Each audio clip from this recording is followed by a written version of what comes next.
there'll be that connection for a lifetime.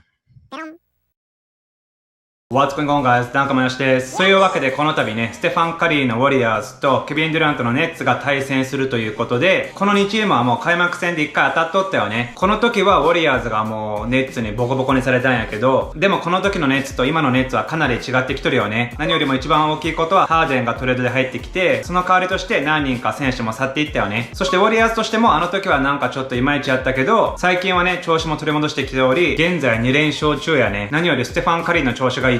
そして今回はウォリアーズの本拠地であるんやけど、ケビン・デュラントにとっては怪我をして以来初めてのこのアリーナに戻ってくることになると。なのでそういった中、今回カリーが結構ケビン・デュラントについて質問されたから、その辺を今回は見ていこうって感じです。そしてこの動画もいいなと思ったら高評価と登録お願いします。まずこのステファン・カリーとケビン・デュラントね。ケビン・デュラントがウォリアーズにおる頃はすごく仲がいい風に見えたんやけど、このケビン・デュラントがウォリアーズを去ってからステファン・カリーに関しては俺が知ってる限り何も言ってないんやけど、ケビン・デュラントが結構ね、ウォリアーズのこととか、ウォリアーズの選手に関してちょっとウォリアーズからしたらってなるような発言をしたりして、そんな中ね、ケビン・デュラントについてカリーは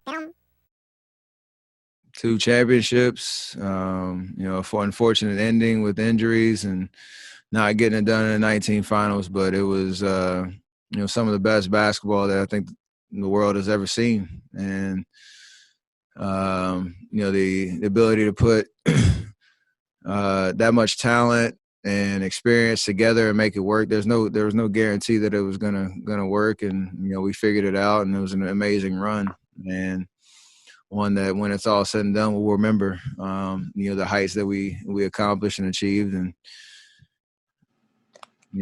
that was an amazing 3 years of a moment in time. 3年間はやばかったよね。間違いなく NBA の歴代に残る最強チームやったよね。特に個人的には2017年のウォリアーズ、ウォリアーズがね、特にファイナルでかなり印象的やったっていうのを覚えてます。そして今回ケビン・デュラントが大怪我をして以来、初めてこのウォリアーズのアリーナに帰ってくるんやけど、このことについて。I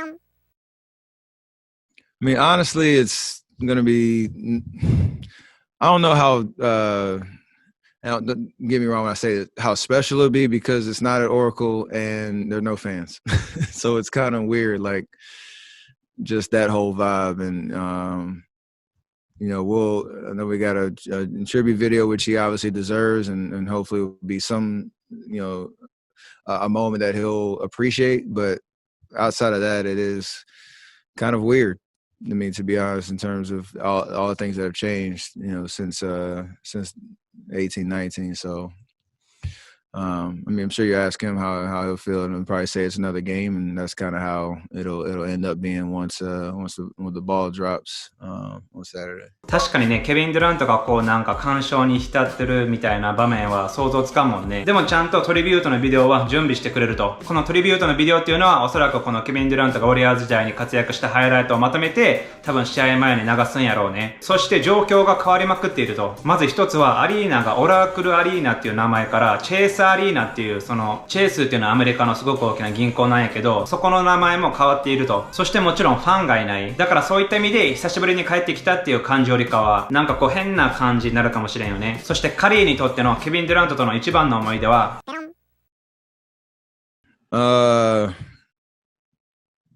I mean, obviously, probably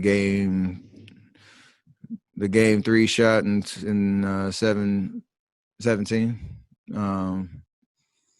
Just because that was the best basketball I think we've all experienced on both sides. That Cavs team was amazing. We were amazing, and every game was special. And that shot was one that was obviously iconic in terms of us getting over the hump in Game 3 and ended up winning that championship. But it was an amazing moment for him, cementing himself as a champion. シュートは確かに俺もすごく覚えとる。当時俺もね、レブロン・ジェームスが大好きやったからキャブスを応援しとって、シュートは確かケビン・デュラントが自分でトップから持ってきてレブロン・ジェームスの上に決めたスリーポイントね。なんかシュートによってキャブスにとってはほとんどの希望が打ち砕かれたよね。あそこまではまだいけるかもって感じもあったけど、もうシュートでもう一気に心折られたというか、応援しとったファンもそうやったと思うんやけど、シュートはね、今でも鮮明に脳裏に焼き付いとる。そしてこのケビン・デュラントとステファン・カリー、歴代にも残るデュオやったと思うんやけど、このことについてカリーは Yeah, we won championships, so that definitely qualifies, and we obviously did it. With the rest of the guys, we elevated each other's game, and where that ranks and all that's not for us to say, but definitely there'll be that connection for a lifetime. さすがに自分の口からは歴代何番目とかは言わんけど、個人的には間違いなく5本の指には入っとると思う。そしてカリーは今回のネッツについて聞かれて、It'll be totally different. They're a different team. Obviously with James and just that three-headed monster. So I think KD will be back. From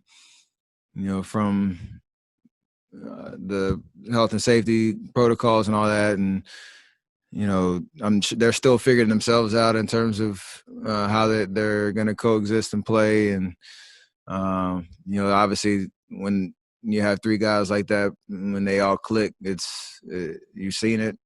Offensively, they're unbelievable. So it's going to be a huge task for us. It's going to be fun, and looking forward to it. そう、やっぱりこの3人がね、気になるみたいやね。ハーデン、ケビン・デュラント、カイリー・アービング。あのクリッパーズ戦でもハマった時はやばかったもんね。そしてさっきもちらっと言ったけど、開幕戦とは違って、ジェームス・ハーデンがいると。でもその点はすごく楽しみみたいやね。そしてステファン・カリーはね、ここまで素晴らしい成績を残しとって、平均得点30点、シュートの成功率は 49% で、スリーの成功率は 43.5%、5.5 リバウンド、5.9 アシスト、1.3 スティールと、もちろんね、彼の名前も MVP 候補に上がっとるんやけど、このことについてカリーは、The game speaks for itself, and 15, 16, 14, 15, those 2 years is the exact same kind of conversation. Obviously that's an amazing accomplishment, and being in that conversation with all that we've been through these last 2 or 3 years, that means something. Those narratives make themselves as you go throughout the season, and my job is obviously to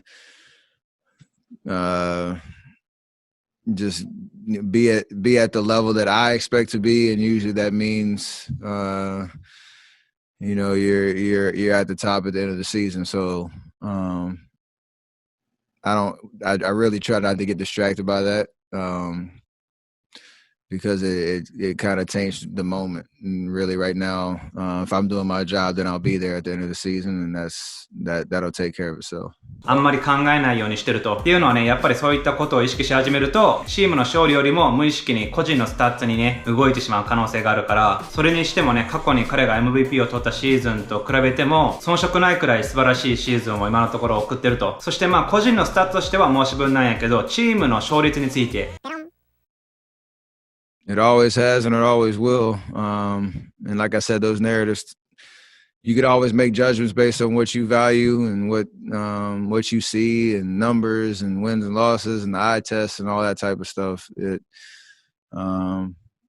It's kind of what makes the beauty of that award in general, because everybody has a different take on what it means. Sometimes the goalposts do change, though, for sure. So it's just a matter of again, doing my job, and if that means people want to, put me in that conversation or any of the other guys, then, that's amazing. If not going to change how I approach the game. 今のところウォリアーズは14勝12敗なんやけど、 MVP はね、特に最近なんかは勝ってるチームからね、選出されてる傾向があるから、去年なんかはヤニス・アデトクンポで、その前もヤニス、その前もハーデンで、各チームそこそこの成績は残していたと。今の勝率ではちょっと厳しいかもしれんからね、頑張ってほしいよね。そしてステファン・カリーといえばシュートなんやけど、このシュートが覚醒したタイミングについて聞かれて、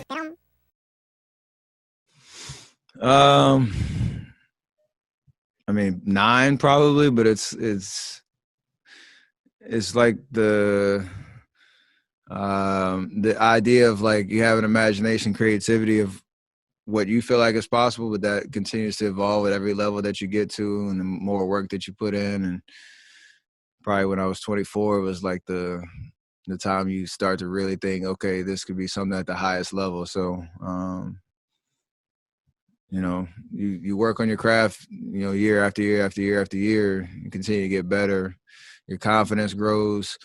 your imagination grows. You prove that you can do it on the court with the reps, and kind of builds on itself that way. When you were 9, how far out could you make it from? About 18 feet. It's pretty solid. No, actually, I take that back. No, that's actually right. Because when I was 11 or 12, was when my dad was in Toronto. That's when we started to really shoot from like NBA range. But yeah, not under AAU. It was deadly with the 18-footer. やっぱそんなね、幼い頃から打ち寄ったんやね。彼も言ってたように、当時ラプターズでプレイしていたお父さんがおったから、一緒にこう練習しとって、これがね、かなり生きたっぽいね。はい、というわけで今回のカリートークは以上なんやけど、皆さんは今シーズンのカリーについてどう思いますか？ぜひぜひコメントしてください。そしてサブチャンネルでも近々またライブをやっていこうと思ってるんで、興味がある方は見に来てください。はい、ってな感じで今回は以上になります。ご視聴ありがとうございました。